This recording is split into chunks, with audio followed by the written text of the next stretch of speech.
Today's patio chat is being brought to you locally by Westridge Furniture in Delphus. See it all at your finer outdoor furniture store. Welcome back, everyone. Lieutenant Alec Coil is back with us from the Lima Highway Patrol Post. He's the commander out there. We were talking a little bit about school. It's hard to believe, but school's starting already, especially this early. But you were saying just a little reminder, all of a sudden you'll see a school bus. You're like, oh, yeah, school buses. Be a little aware this time of year, right?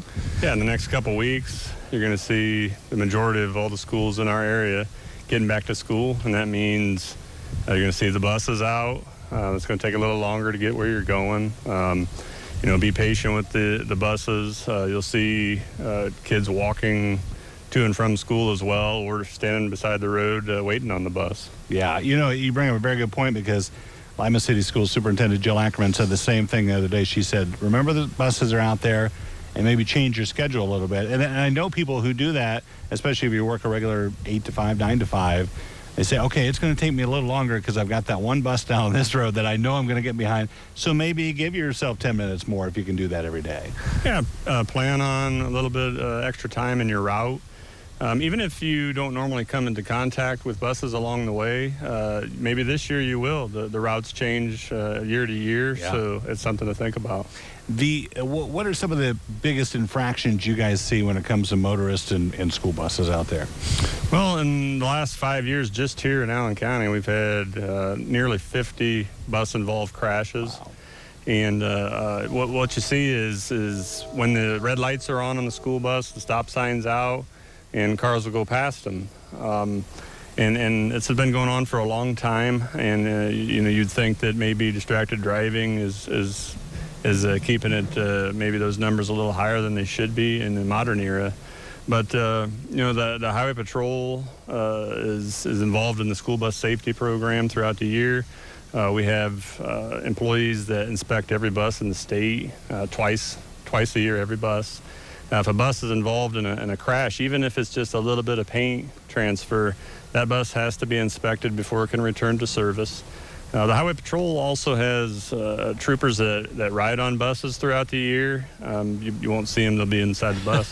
Right. We have troopers that follow the buses throughout the year, so you'll see that happening. And we're looking for school bus violations. We're looking for people passing the bus when the red lights are on and the stop sign is out. And when it happens, then those folks would receive a citation. But what's unique about bus drivers as a profession is that they can also have a citation written. Obviously, they don't write the citation themselves. Right.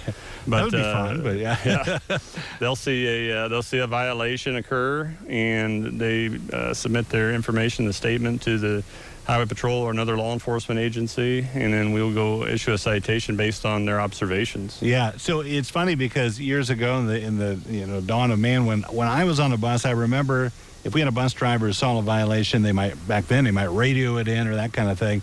Now, we were talking the other day, some of the buses are equipped with cameras that if they see that, they may take a snapshot of it as you go by. Yeah, and more of the districts are getting those cameras. Obviously, it costs a lot of money to have them, but we see more and more that are, and that'll take a video or a shot of the license plate, the vehicle, the driver inside of it, and that just helps to corroborate the bus driver's statement. But the bus driver alone and their statement is all that's needed. Really? So, okay. So to make a citation. The other thing, we think so much about the school bus, but it is that time of year, especially if you're driving through a school zone. Boy, you have to be watching out, because a kid can dart out between cars so quickly, can't they? Yeah. We, other law enforcement agencies and us will have officers that are in those school zones as well.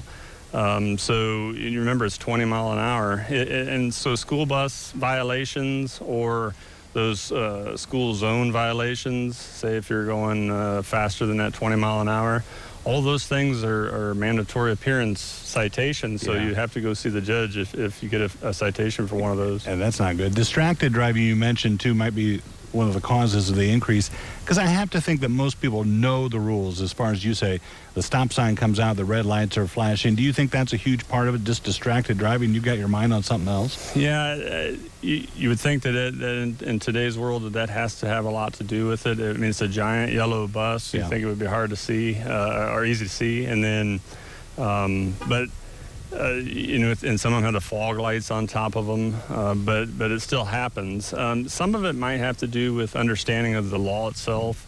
And so, how many lanes there are. Sure. We have a lot of 4-lane roads in the county, like Easttown and Allentown and Elida Road. So some people are confused as to whether or not do you have to stop if there's however many lanes. And I think the easy way to remember that would be if it's 4 lanes or more, then only the folks that are in the direction of the bus have to stop behind the bus. And it has to be 10 feet or more stopping behind the bus.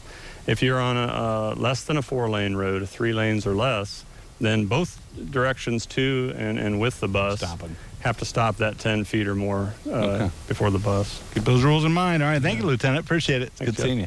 Don't go away. Medical news coming up next on Noon Edition.